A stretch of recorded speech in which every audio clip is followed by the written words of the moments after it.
Et salut à tous, c'est Kev pour le détour d'affiche. On se retrouve aujourd'hui pour la première vidéo de l'année 2021. Donc une vidéo un peu particulière, elle se fera pas en extérieur ni à la pêche, elle se fera chez moi, donc en attendant du futur setup. Voilà, donc tout d'abord, bonne année à tous et à toutes.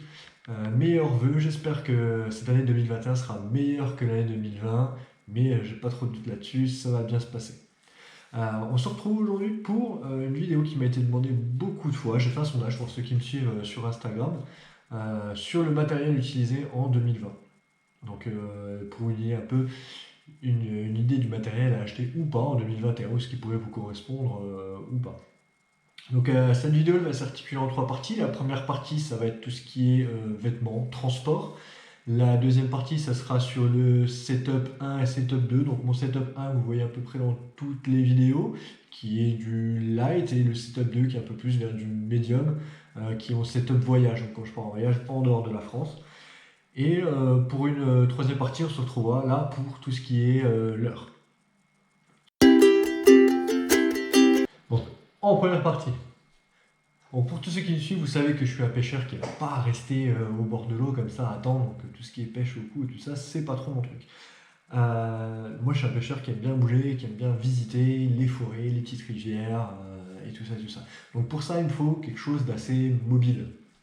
Donc, je vous ai choisi deux équipements qui, moi, me suivent tout au long de l'année, selon l'endroit, selon les périodes, selon le temps de pêche aussi, surtout, hein. Donc on va commencer, vous aurez tous les liens en description, donc il va y en avoir quand même pas mal, tous les liens en description. Donc on commence par le premier qui sera utile pour les longues sessions de pêche, donc qui dépasseront 4 heures ou 5 heures, voire même sur plusieurs jours.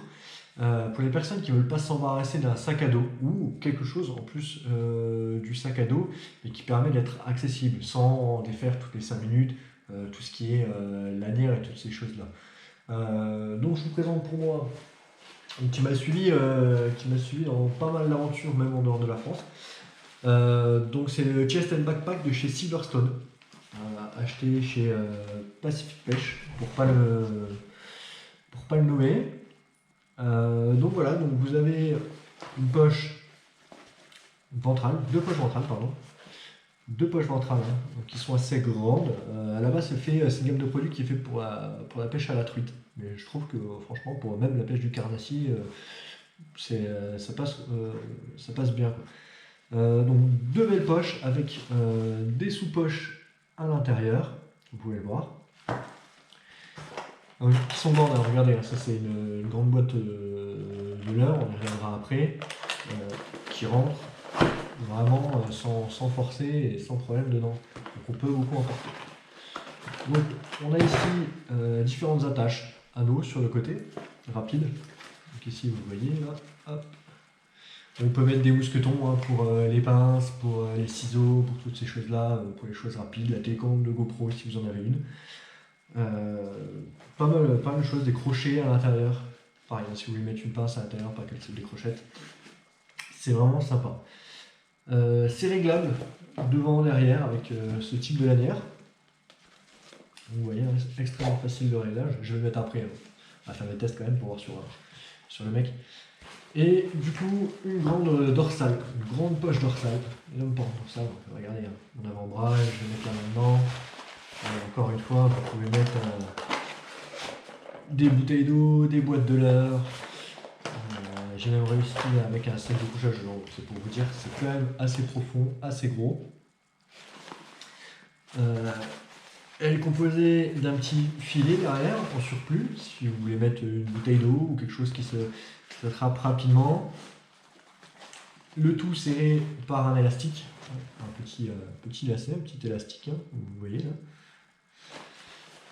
Et un petit crochet, donc pour ceux qui, comme moi, ont l'habitude d'utiliser une épuisette dorsale, donc petit crochet pour l'épuisette dorsale, vachement pratique. C'est très léger, hein, ça doit faire quoi? Ça doit faire 300 grammes, hein, 300, c'est extrêmement léger. Donc je vais lui mettre sur moi. Hein.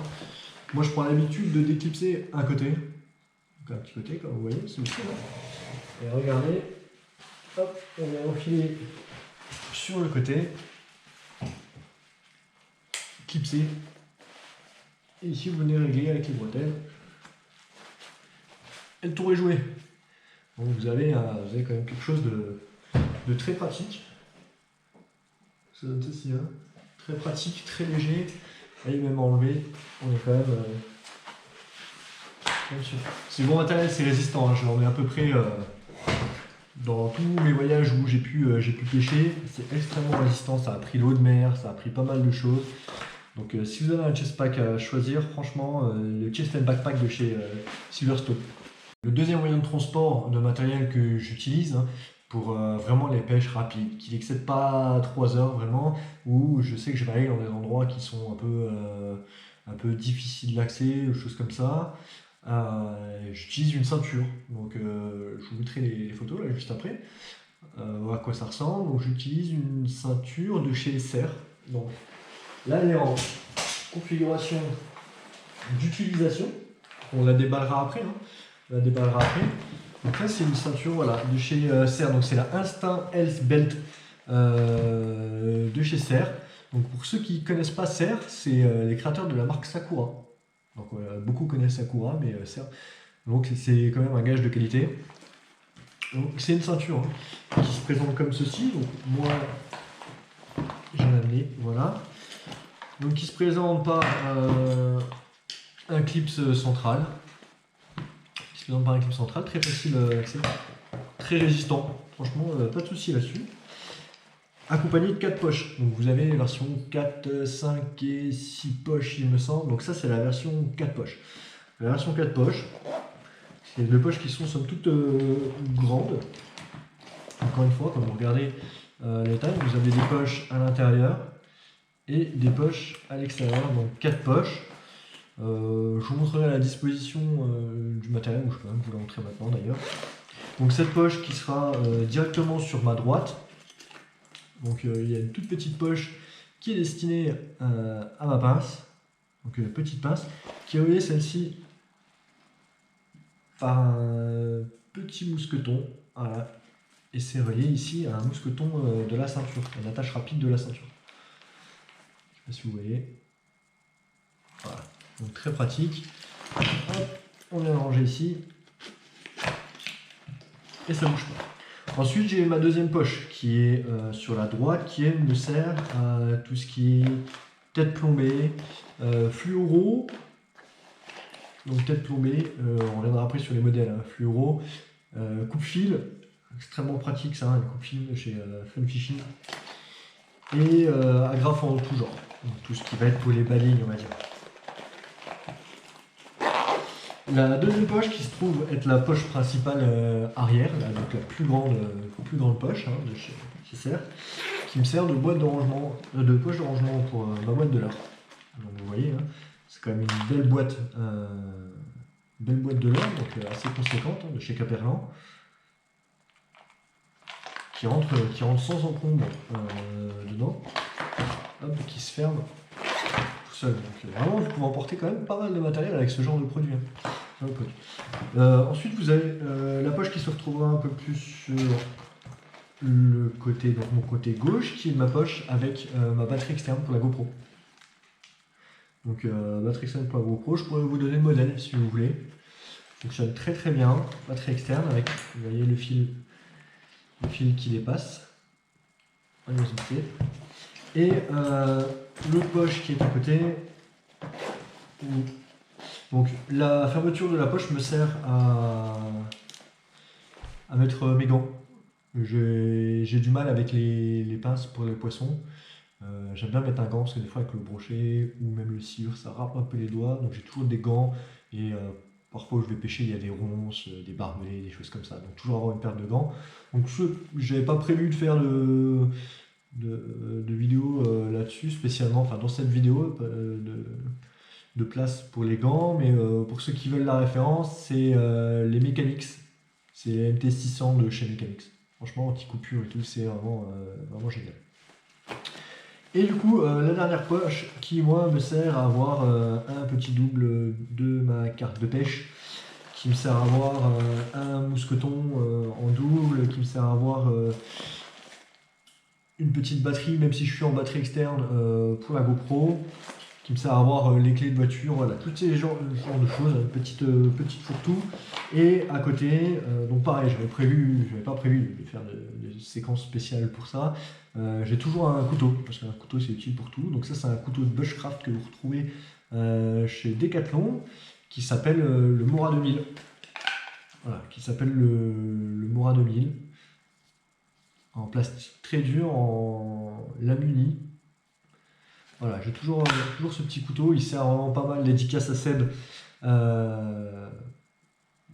Dédicace à Seb parce qu'on a été récupérer un seller, vous savez, les leurres chez Bimino qui est cher pour moi, qui s'est planté dans un arbre quelques temps et qu'on a été chercher à l'aide de ce couteau.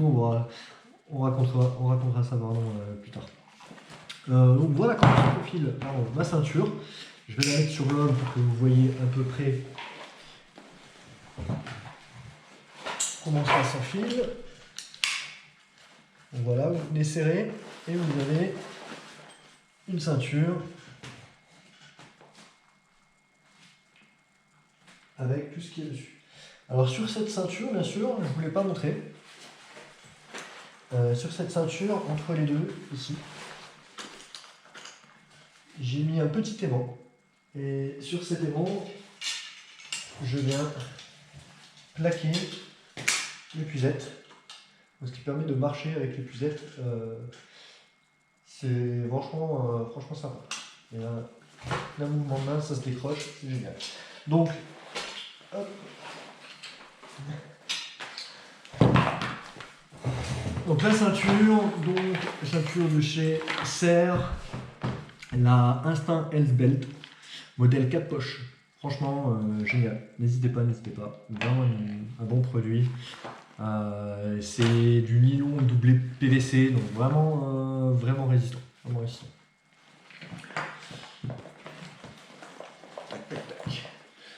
C'est ce que j'utilise à peu près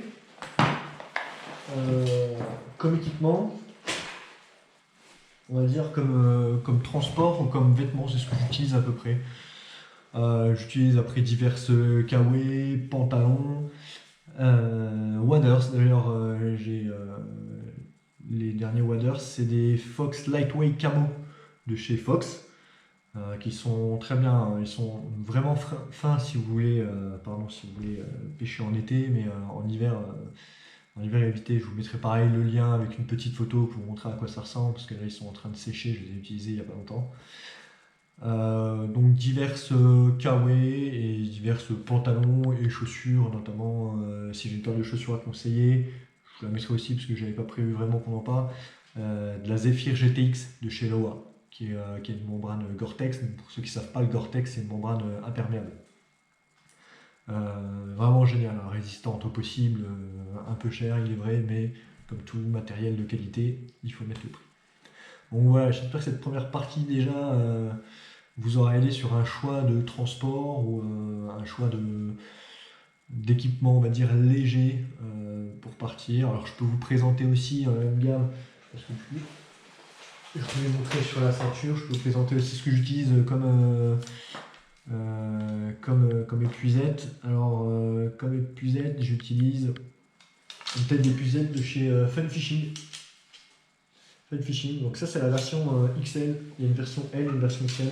C'est la version XL en 65 par 55 avec des mailles de 20 il me semble, et l'autre elle a des mailles de 6. Donc je préfère les grosses mailles parce que avec les leurres c'est vraiment embêtant des petites mailles. Donc c'est des mailles en caoutchouc, filet caoutchouc, vraiment sympa, très légère. Donc là vous voyez elle n'a pas de manche, c'est juste la tête d'épuisette parce que le manche, j'utilise un manche de chez Decathlon télescopique qui a à peu près cette grandeur là et qui se grandit sur à peu près 2 mètres, qui était génial. Et j'ai fait une belle chute à la pêche et je suis tombé dessus, ça s'est plié en deux. Donc je suis en train de rechercher un manche. Si vous connaissez des bons manches télescopiques pas très grands et robustes, je vous invite à le mettre dans les commentaires. Ça m'aiderait fortement dans ma recherche. Donc voilà, épuisette.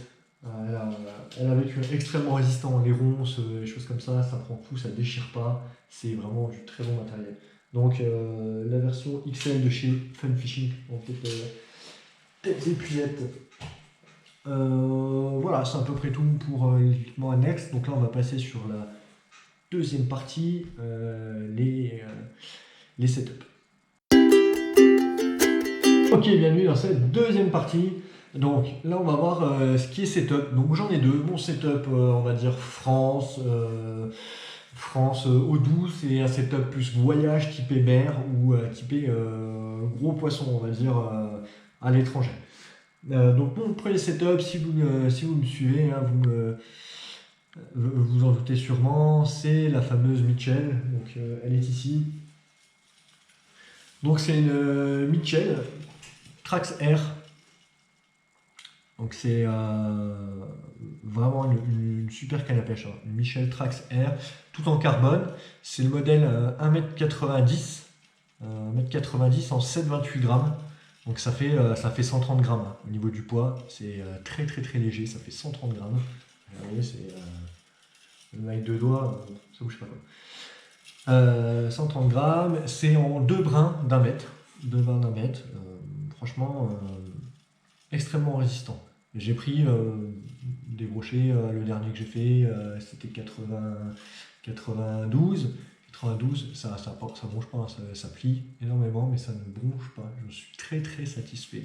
Ça aligne des leurres, donc on est sur du 7,28 grammes, hein, ça aligne des leurres même des fois en dessous de 7 et un peu plus que 28. Donc ça tient vraiment le contrat.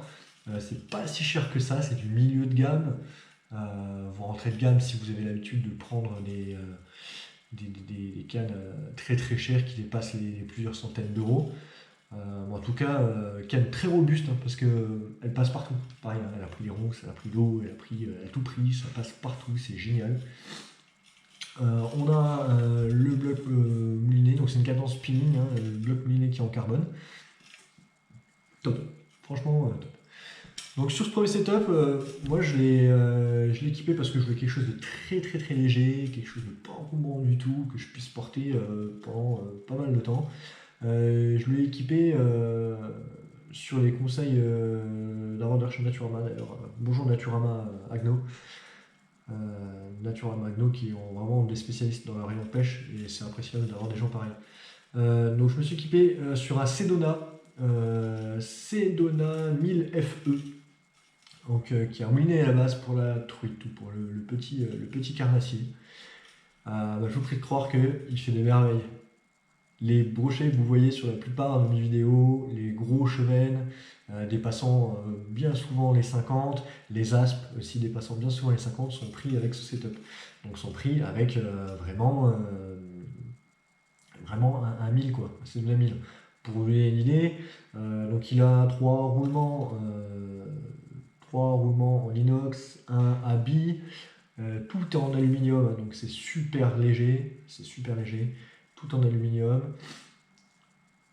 Il a un frein de 3,2 kg, si je ne me trompe pas, de tête je crois j'avais fait un... ouais, ça fait 200 grammes pour 3,2 kg. C'est à peu près 200 mètres de fil en 18 centièmes, en 13 en 18 centièmes. C'est une petite bobine, hein, 3,5 kg de frein.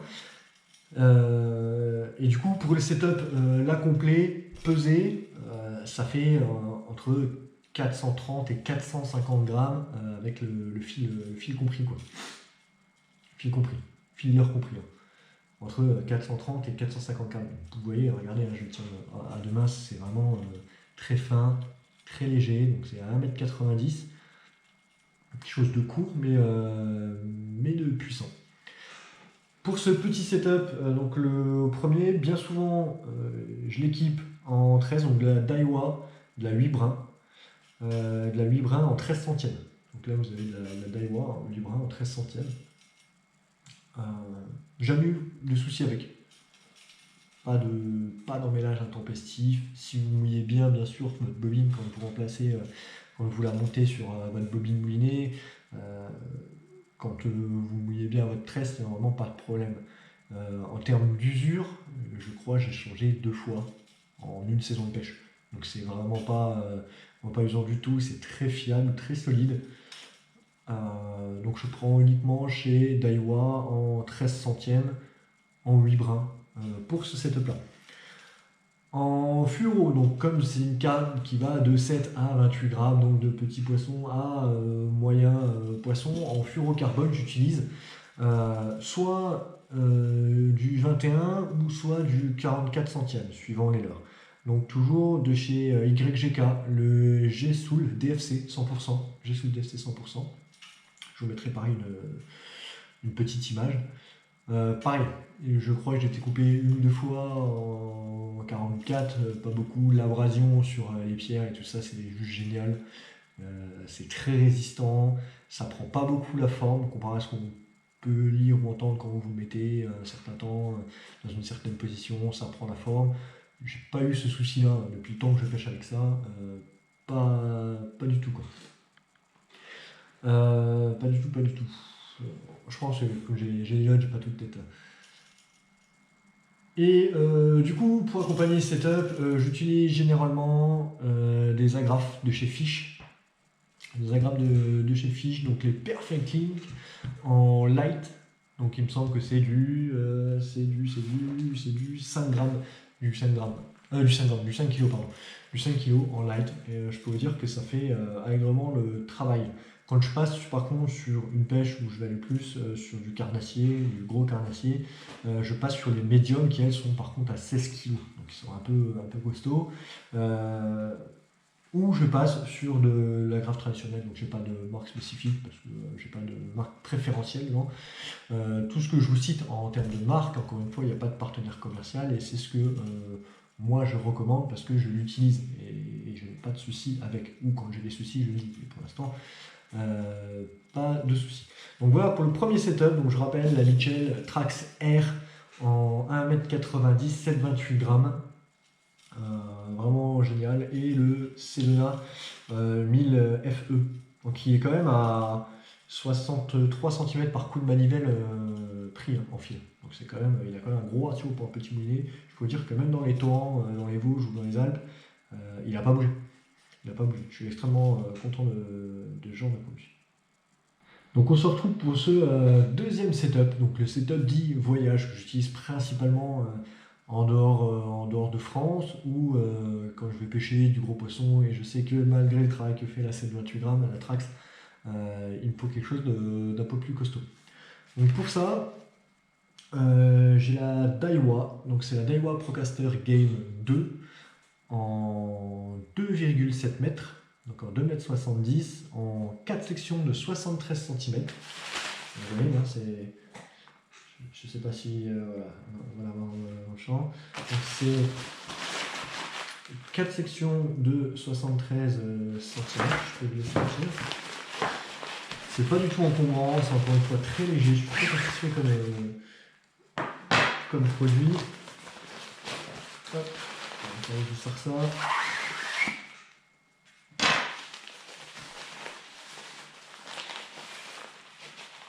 Donc on voit, il est très simple. Voilà, donc on se retrouve avec 4 sections de 73 cm avec un blanc en carbone.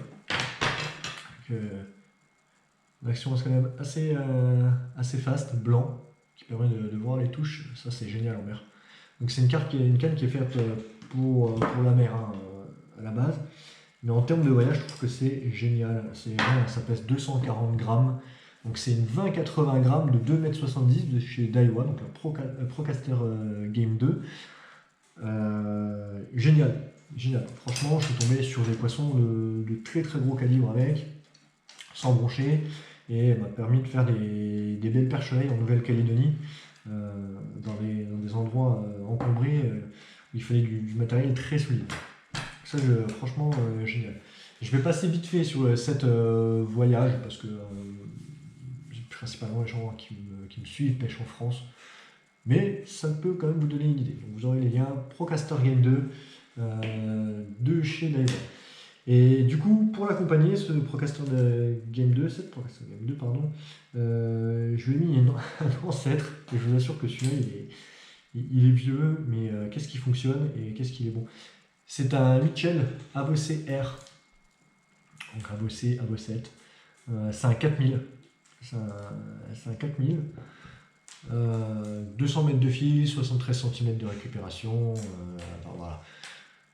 C'est extrêmement costaud. C'est un frein juste énorme. Donc, avec deux réglages de frein, hein, bien sûr, vous avez un réglage de frein au talon et un deuxième réglage de frein encore au talon.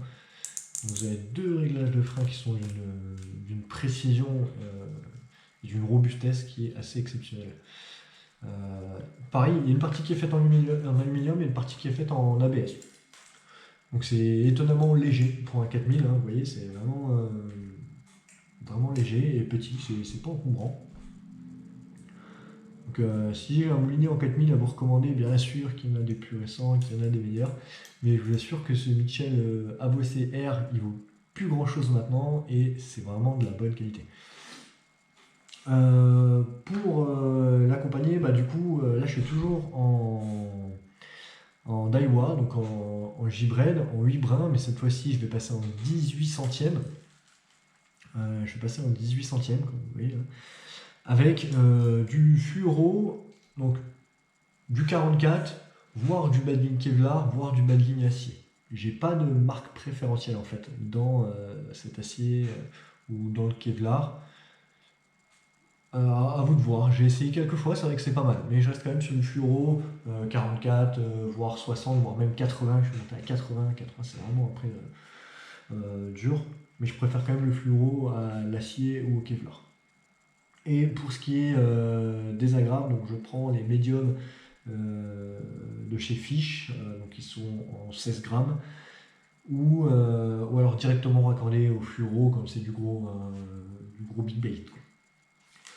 Voilà, je suis passé rapidement sur ce set de voyage. De toute façon, vous aurez tous les liens dans la description. Si vous avez des commentaires, envoyez-moi des DM sur Insta, des commentaires sur YouTube, il n'y a pas de problème. Je serai là pour y répondre. Donc on va partir sur la troisième et dernière partie, la partie leurre. Donc nous voici pour la troisième partie, donc cette fois-ci la partie leurre. Donc comme je vous l'ai montré dans ma sacoche de chez Serre, j'ai une petite boîte derrière. Donc c'est ma boîte où j'ai quasiment la totalité des leurres avec lesquelles je vais pêcher. Donc il m'arrive bien sûr de la compléter par d'autres leurres que j'ai à côté, selon les envies, selon le temps, ou voilà. Mais dans cette petite boîte qui rentre donc du coup à peu près partout, hein, comme vous voyez, c'est pas gros. On va la voir en détail. Dans cette petite boîte, vous avez à peu près tous les leurres que j'utilise pendant les parties pêche. Donc, je vais passer du plus gros au moins gros. Donc, dans les plus gros, vous avez pour ceux qui me suivent, vous savez que j'en suis totalement fan. Il a fait ses preuves, notamment chez Sébastien Spring. Et j'en ai fait gagner dans le dernier jeu concours. D'ailleurs, merci d'avoir participé encore à ce jeu concours qui était franchement une réussite. Ça va amener pas mal de choses par la suite, on en discutera après. Donc, pour ceux qui me suivent et ceux qui ne suivent pas, le Biggie en 6,7 cm. Donc, tout coloris confondu. Hein. Tout coloris confondu. J'ai mes coloris préférés. Donc là, vous avez le coloris Fire Tiger. Là, vous avez le coloris Ablon Shad. C'est d'ailleurs celui avec lequel je pêche le plus, comme vous pouvez le voir.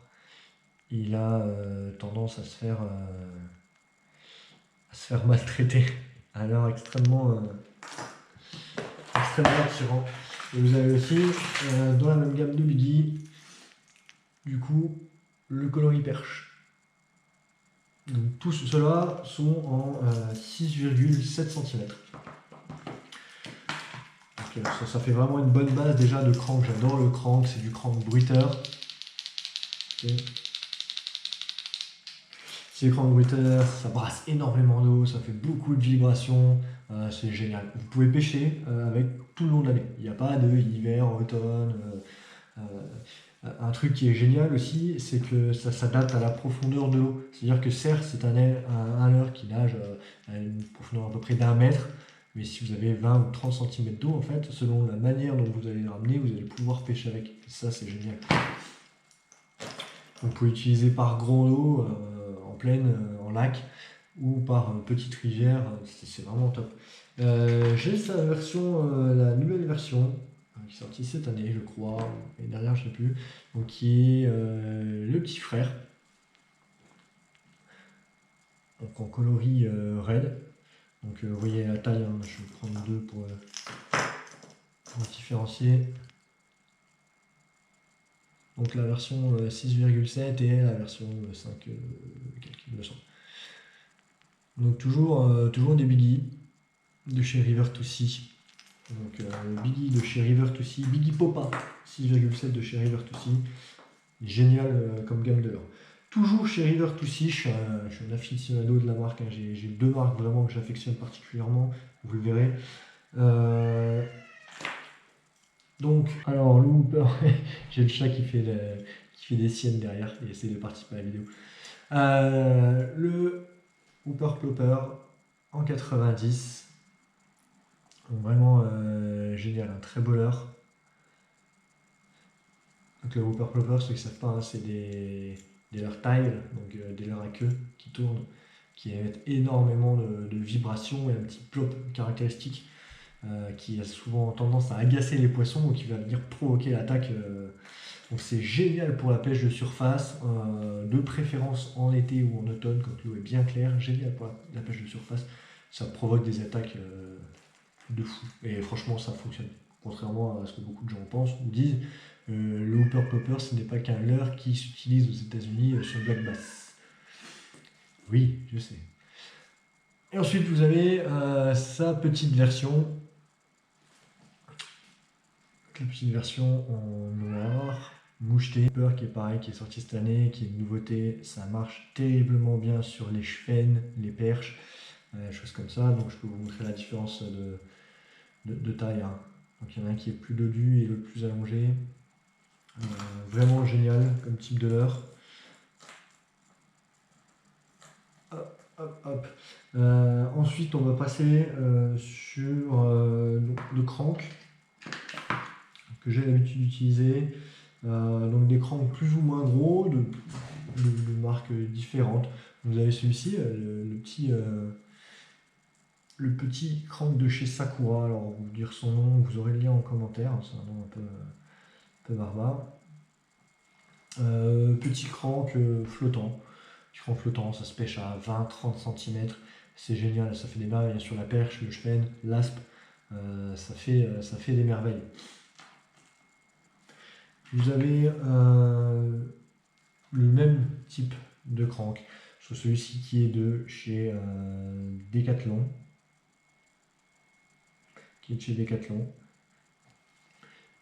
C'est pas mal. Je vous donnerai aussi le nom, hein, c'est pareil. Aspe, chevenne, perche, ça fait vraiment des ravages en surface. Ensuite, vous avez donc ma deuxième marque de cœur. Deuxième marque de cœur qui est Ilex. Bien sûr, hein, je pêche avec le River2Sea et Ilex qui sont vraiment pour moi des produits exceptionnels. Donc là, vous avez le Chubby Pencil de chez Ilex. Donc c'est un flottant, hein, qui va être à jerker, qui est bruiteur. Voilà, qui est bruiteur. C'est pas mal quand il y a beaucoup de courant ou alors quand il n'y en a pas du tout. Quand c'est vraiment plat, aucun bruit, c'est génial, ça fait des traînées sur la flotte en surface. Même type de poisson, chevenne, perche, aspe, c'est top. Son petit frère que maintenant on ne présente plus, qui est mon leurre préféré, même devant le Biggie, qui est vraiment le leurre anti-capot. Vous demanderez à Seb, vous verrez, qui est le leurre anti-capot. Donc je ne vous présente plus, c'est le Chubby Minnow 35 SP de chez Ilex.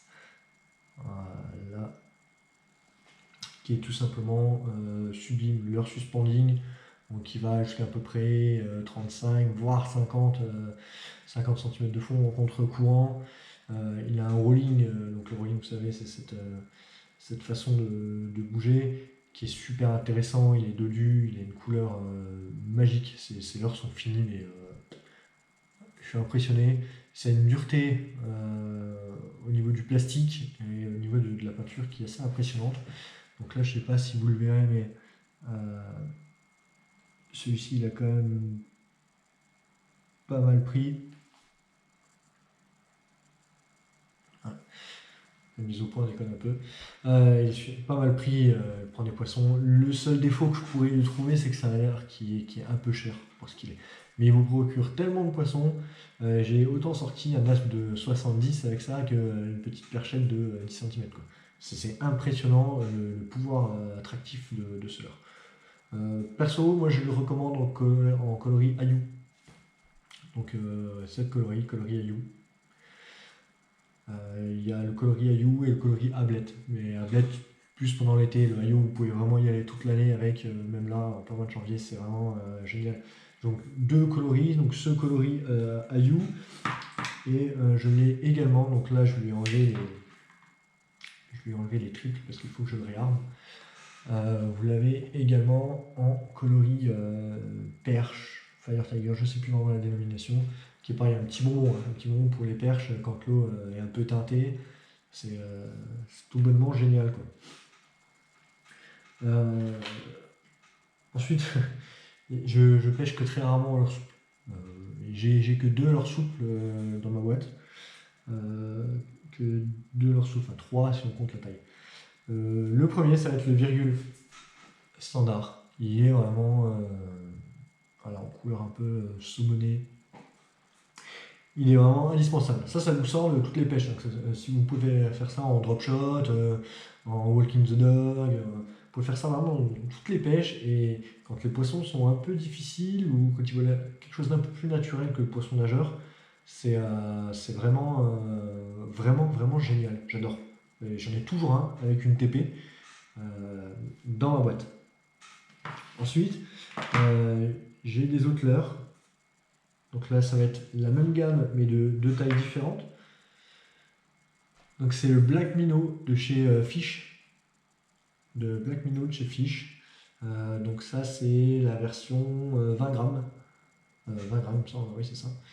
Version 20 grammes, TP intégré, Texan pivotant.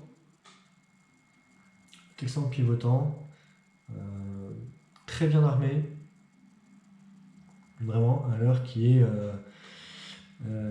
vraiment sympa, qui fait partie de mes best-sellers en souple. Le seul souci, c'est que la peinture est extrêmement fragile, comme vous pouvez le voir là. J'espère que vous le verrez à la caméra. Voilà, la peinture a tendance à se détériorer sur le nez. Mais c'est un leurre qui est très attractif, qui a vraiment une nage. Vous voyez, hein, c'est très souple. Très souple. Du coup, ça. Donc là, il est en taille 4, non, 12 celui-ci, hein, parce que j'ai en 90 aussi. 12. Et j'ai le petit modèle hein, pour tout ce qui est petite perche et tout ça. Donc le Black Minnow de chez Fish. Franchement, un excellent produit. Ça fait partie, c'est le leurre souple. En plus, quand vous l'achetez, vous avez automatiquement une queue de rechange offerte. Vous pouvez indépendamment acheter les texans, les têtes, le plombage, et vous avez une deuxième queue offerte. Donc c'est vraiment génial. Bon voilà, pour vous dire quand même que vous avez tous ces leurres là, donc un beau panel quand même de leurres qui rentrent dans une petite boîte. Et du coup, je pense que vous pouvez pallier quand même à beaucoup de situations juste avec ces leurres-là, une petite boîte qui rentre dans la ceinture, qui rentre dans le chest. Pas besoin de s'armer de plein de leurres. Enfin, en tout cas, moi, c'est la pêche comme je la conçois. Elle est simple, elle est rapide, et elle est mobile. Moi, je la conçois comme ça. Donc, on arrive à la fin de cette vidéo de présentation de matériel. Donc, première vidéo de cette année 2020. J'espère que ça vous aura plu. J'attends vraiment vos retours sur Instagram ou des tours d'affiches, sur YouTube. Vous avez les liens dans les vidéos, donc tout la description avec tous les liens. Si vous avez besoin d'avis supplémentaires ou des choses comme ça sur le matériel, sur les leurres, sur les techniques de pêche, on fera bientôt une vidéo sur les techniques de pêche, n'hésitez pas dans les commentaires sur YouTube, en DM sur Instagram, ou en commentaire sur Instagram, hein, sous la miniature de cette vidéo. En attendant, moi je vous souhaite une bonne pêche et à plus pour une prochaine vidéo.